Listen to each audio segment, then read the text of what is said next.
I'm Andrew, your host, your chef de cuisine, and father of the bean. This is a podcast in which I make gourmet-ish foods and try to get my picky toddler to eat them. My daughter is 2 years old, and like every 2-year-old, she has turned into an exceptionally picky eater. When she was a child, she's still a child. When she was a smaller baby, she would eat anything. Anything we put in front of her, she would try. Didn't matter if it was duck liver pate, chicken liver pate, cheeseburgers, beef tongue, you name it, she would try it. And then we got to toddlerhood. Along with the tantrums and independence came an apparent inability to eat anything other than grilled cheese, mac and cheese, pizza, and that's it. Sometimes cereal, sometimes. But this is a show in which I will explore the culinary worlds as best I can, given that I am a father of two, a full-time middle school science teacher, and generally exhausted by the birth of our newborn a month ago. But I decided, why not add some more to your plate, Andrew? Oh, magical chef de cuisine. Again, I have no formal chef training. I consider myself a comfort food cook. I make fancy dressed up grilled cheeses, fancy dressed up mac and cheeses. So you can see where the beans palate comes from. I remember when I was a kid, all I would want to eat is microwaved Stouffer's mac and cheese. It's amazing. If you microwaved it right along the edges, it would get some crusty, overcooked, delicious cheese. Why would I want to eat anything else? And I think that's where my daughter, who again, we will call the bean throughout this show, I think that's where she's coming from. And it's hard to argue. I made her this amazing grilled cheese last night. 2 types of cheese. It was cooked in ghee with sourdough bread, and I spread avocado and salt on top of it. If she was a little more bougie, I would have put everything seasoning because that's what's hot with the bougie kids. But unfortunately, the bean is super allergic to sesame seeds. So that's off the table. Now, today, we're going to be making one of my absolute favorite dishes. This was a go-to of ours when the bean was a small baby, a smaller bean, and we've gotten away from it a little bit. So we're going to make Chee curry. I first had it from a local Thai restaurant. It was Chee curry with duck, and I am a fiend for duck. I cannot get enough of it. I'm going to be making it today with chicken, simply because that's what we had at the house. This is one of the best things about Chee curry. There's many amazing things about Chee curry. The first is that it's delicious. Everything I make, I will at least think is delicious. Or at least the description sounds delicious, because I will be making things that I've never made before. The second great thing about this is no matter what type of protein you have or like, it goes great in this dish. You can make it with chicken for a simple, lean meal. You could do it with duck, get a little fattier, a little more oily, and a delicious flavor. I've made it with shrimp in the past, which was incredible. You cook that shrimp so it has just the right amount of bite, and there's really nothing like it. And then a lot of the recipes you see online call for different types of seafood. Mackerel, tilapia. I guess you could do a whitefish. I imagine the flakiness, it would kind of fall apart in the broth. I'm going to be doing it over a plate of white rice, which is this really delicious lentil rice, which is higher in protein. But frankly, despite it being healthier than normal rice, I actually find it tastes much better, and it's very easy to cook. And you don't need a rice cooker. You just boil some water, put it in, cover it, turn the heat off, give it 10 minutes, ready to go. Delicious lentil rice. Everybody's happy. Nobody's crying, except for maybe the bean. But there's not a lot I can do about that. She's a toddler. The website that I use for the recipe for the Chee curry comes from wandercooks.com, and I'll put the link to the recipe on the show notes for this episode. It's a good starting point. I think with a lot of these online recipes, they have to bland it down a little bit so that the average home cook enjoys it and isn't blown away by the spice. But we're making a Thai curry, and Thai curries should have some kick to them, I think. I remember I went to Thailand with my wife the year before we had the bean, and we had some amazing food, but we kept on ordering medium spice, and the restaurant workers would laugh at us and say, "Are you sure that's still very spicy in Thailand? I don't think you can handle it." And I said, first, just because I'm pasty, just because I clearly am sweating in the 95-degree heat with 100% humidity, doesn't mean I can't handle the spice. So they bring us our food, and every single meal I would choke down on it, coughing fits, beads of sweat, the whole nine. And rather than your typical American experience at a restaurant where the server just asks how you're doing, asks if they can get you anything, these restaurant employees, these servers in Thailand would make a point of coming up to the table, getting in your face and laughing and telling, "I told you so," which, to be fair, they did. But also, to be fair, I wanted to have my kicked. I don't need you then literally rubbing salt in my wound. I'm choking to death over here out of my own choices. I did this to myself. Get out of my face, please. So, long story short, I like to spice it up a little bit, even if it's on the upper end of what I can handle. For the sake of the bean, I'm going to step it back a little. But I do find with this recipe, again, you can see it in the show notes. They did a great job. So thank you to Sarah and Laura at wandercooks.com. I find I have to add a lot more curry paste than what their recipe calls for. Additionally, the first time I had Choo curry was from a local Thai restaurant, and I loved it. It was fantastic. And it had such a bright, refreshing flavor to it, despite the curry paste. And I didn't know what it was, but I knew that I loved it. And when my wife and I went to Thailand, I loved so many of the foods. And it was finally my wife who pointed out, "I think you love kaffir lime leaves.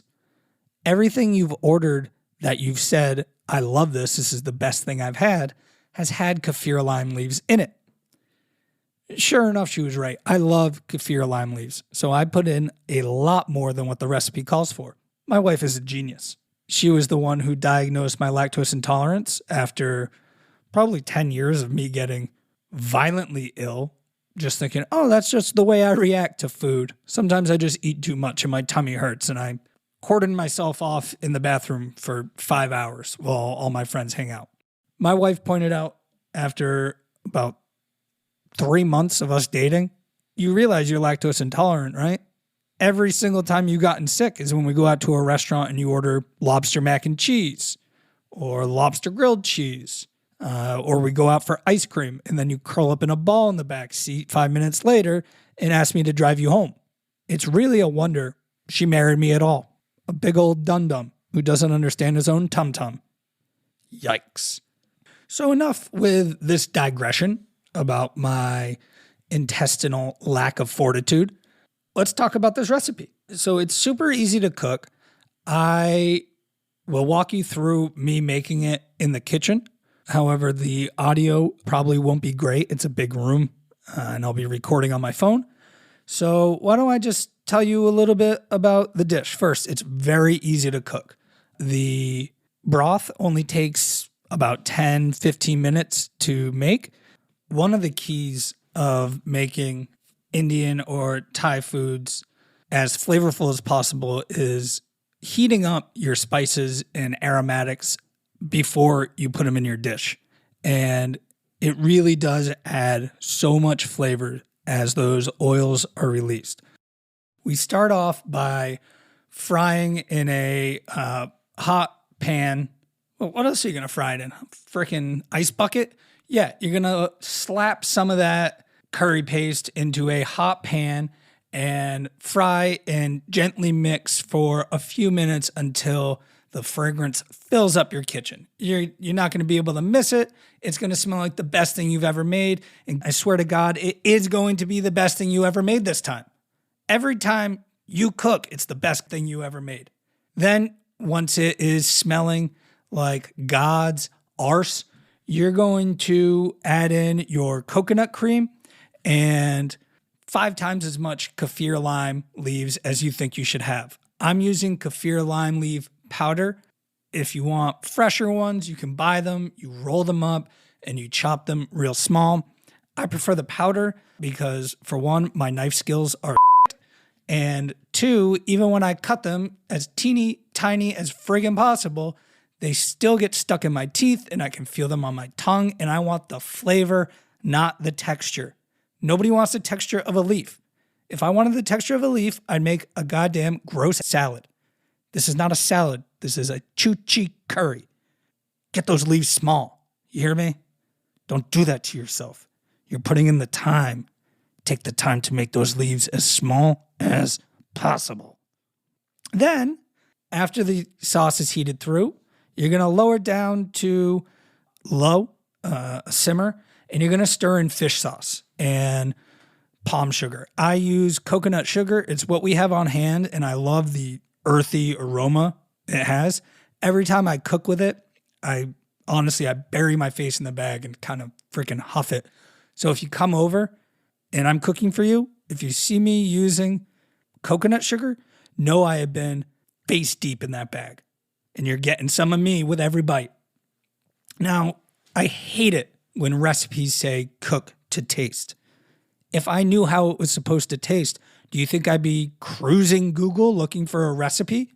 But I made this enough where I know how I like it to taste. So I will throw in some coconut sugar, pour in some fish sauce, and I'll do a little tasty taste and see how I feel about it. Generally, I end up adding more fish sauce, get some of that umami, that savory flavor until I overdo it. And then in a panic, I add more sugar and more curry paste to try to balance it. And then I start seesawing back and forth and everything gets out of whack. But the great thing is Choo curry is freaking amazing. And whoever you're cooking it for has never had it before. So they don't know that what you're serving them is not how it's supposed to be. That you were seesawing and panic adding all kinds of stuff. You were like Emerald in there having a seizure. Just bam, bam, bam, bam, bam, bam, bam. Throwing it in the pot and pan. And then you can add some capsaicin, add some pepper. I tend to not because I go so heavy with the curry mix. Now, we still need our meat. The way I cook basically all my proteins is I sous vide everything. I had always wanted to sous vide the first time I'd seen them. The idea of cooking steakhouse quality steaks every time at home sound like a dream. And unlike, some chest beating Neanderthal, I freely admit that I suck at grilling. I cannot get the timing right. I cannot get a constant level heat no matter what grill I use. It's a personal shortcoming and I'm working on it. If you don't like it, email me. Email the president. I don't care. Google me. Do whatever.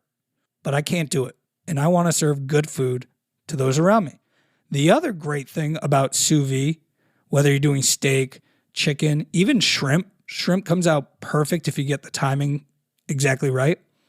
But with your other proteins, you have a lot of leeway in terms of time.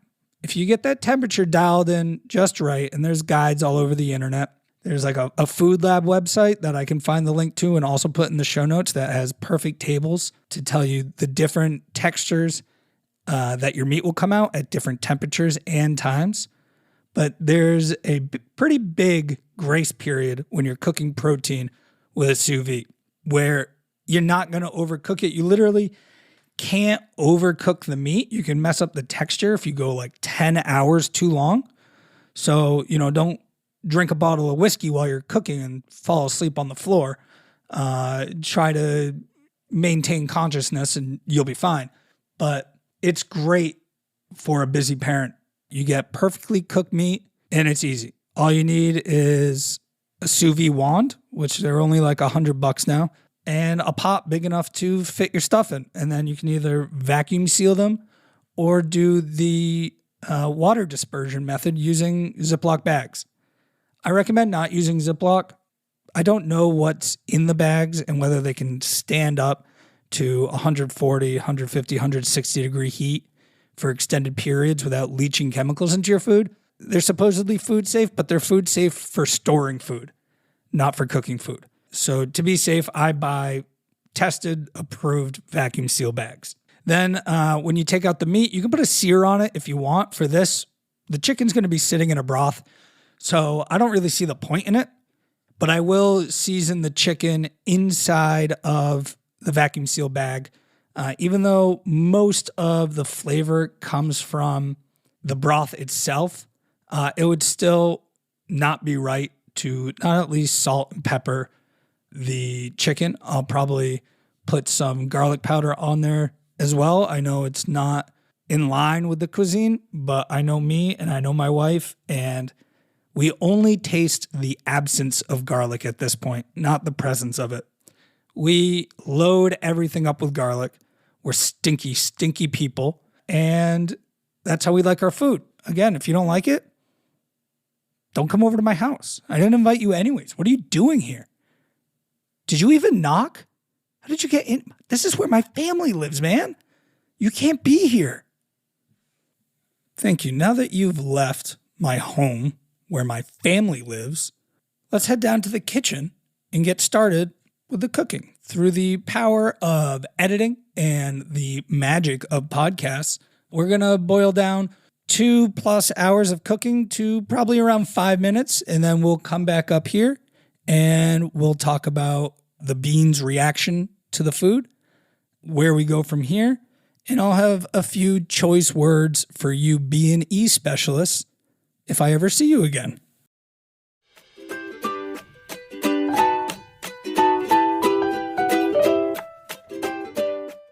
All right. We got the water heating up for the sous vide, which I recommend basically anytime you're cooking a protein, use the sous vide. It, for one, is great for a busy parent. Throw it in, forget about it, get it out a couple hours later. So we got the water heating up. It's got a few minutes to go. It's time to season our chicken breasts and get them in a vacuum bag. Okay, the chicken is in. We got about an hour and a half, 2 hours until they'll be ready to go into the next phase of production. And that gives us some time to talk about my absolute favorite part of cooking, and that's the chef snacks. But this is a gourmet podcast for gourmet listeners. So let's gourmet it up. Jerry, can you cue the stinger for Snack de Chef?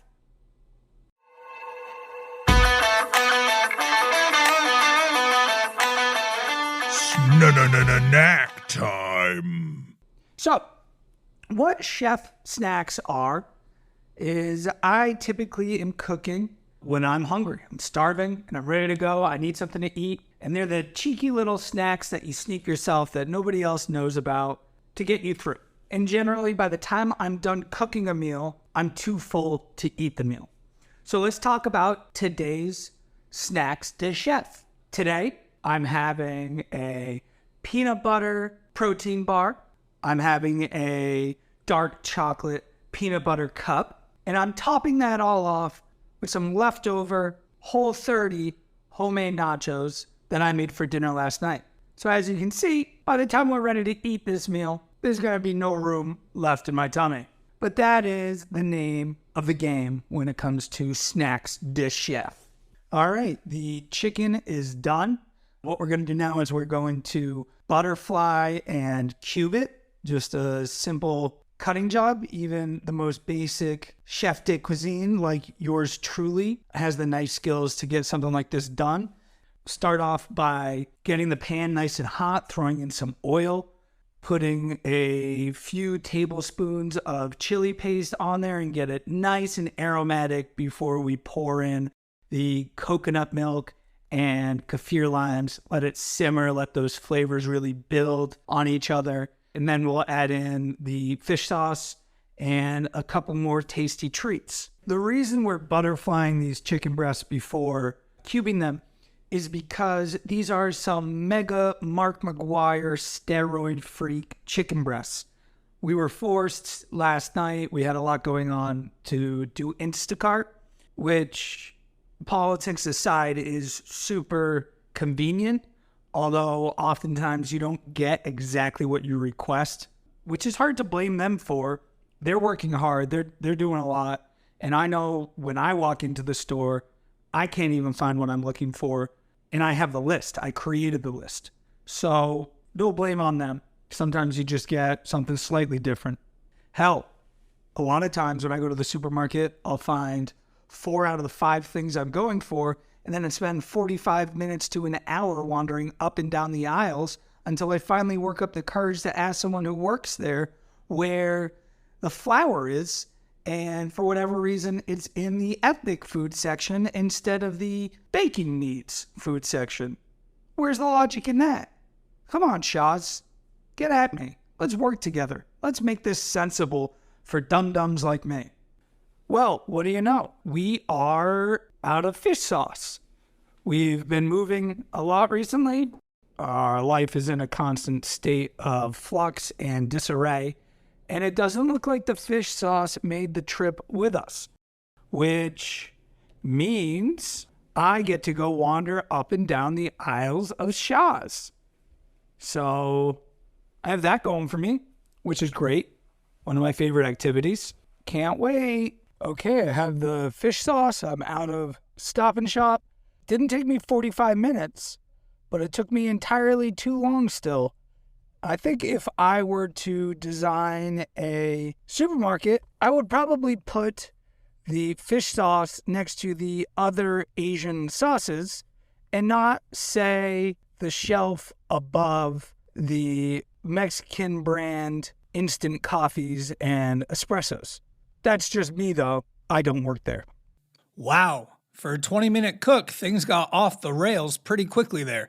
When I got home from the supermarket, the Bean met me at home, returning from daycare, and she was, in true Bean fashion, an uncontainable, bouncing electric ball of energy.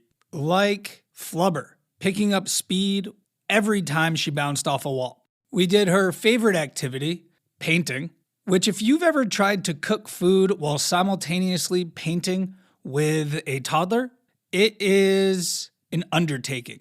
Then she did her second favorite activity, which is playing in the sink as she cleans herself. I'm beginning to think that the paint is really just subterfuge so she can get into the sink, because she will spend 2 hours in there if you let her. In fact, it's even where she tries to take her meals now. Apples, doused under the faucet, mac and cheese, soaking wet. She doesn't care. She'll eat in there. With all that going on, I wasn't able to record anymore in the kitchen, but we've covered this recipe from start to finish pretty completely. I have to say, it came out great. Just as I predicted, I seesawed all over the place. Fish sauce, coconut sugar, back to the sauce, coconut sugar, more chili paste, more coconut sugar, more fish sauce, more kaffir lime leaves, until eventually I got the flavor I wanted, if just slightly sweeter. But my thought was, at worst, that'll make it more palatable for the Bean. So we're going to go to some audio in a minute of the Bean giving a taste test along with her review of the Choo curry. You'll notice there is the sound of a downpour in the background. That's because she was eating the Choo curry, like I said, in the sink, under the faucet, soaking wet, and totally unaffected by it. When we come back from the clip of the Bean performing her taste test, I'm going to give you our formal recipe review. However, before we do that, I thought I should tell you how it works. The scale runs from 5 yums, being the absolute yummiest a recipe could be, a meal could be, all the way down to 5 yucks, -5, if you will, which is the absolute yuckiest a meal could be to the Bean. I will give you her ranking, and I will follow it up with my own ranking. So let's go check in on the Bean in the sink. You want to try it some more? Come on. Have another bite.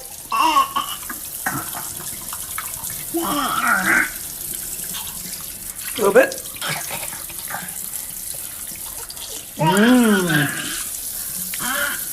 Daddy likes it. Yuck. You don't like it? Well, there you have it. A resounding yuck from the bean. Given her reaction, the moaning and groaning, I'll have to give that for the bean 3 out of 5 yucks. About as yucky as it can get. For me, however, I love Choo curry and I knew that going in. This gets 3.5 yums from the daddy. If you enjoyed this episode, please rate and review The Bean and myself on Apple Podcasts. We don't pay for any advertising here on Feed the Bean and rely solely on word of mouth. So please tell your friends and have them take a listen. If you get a listening party together with you and 3 friends, let me know and I'll record a personal intro made just for you. All I ask in return is a picture from your listening party that I can share on social media. Speaking of social media, be sure to follow us on Twitter at Feed the Bean, all one word, to stay up to date on everything happening in my house with the Bean. You can also follow the podcast on Instagram at Feed the Bean to see pictures of our gourmet delectables. Thank you for listening, and until next time, I'm your Chef Daddy.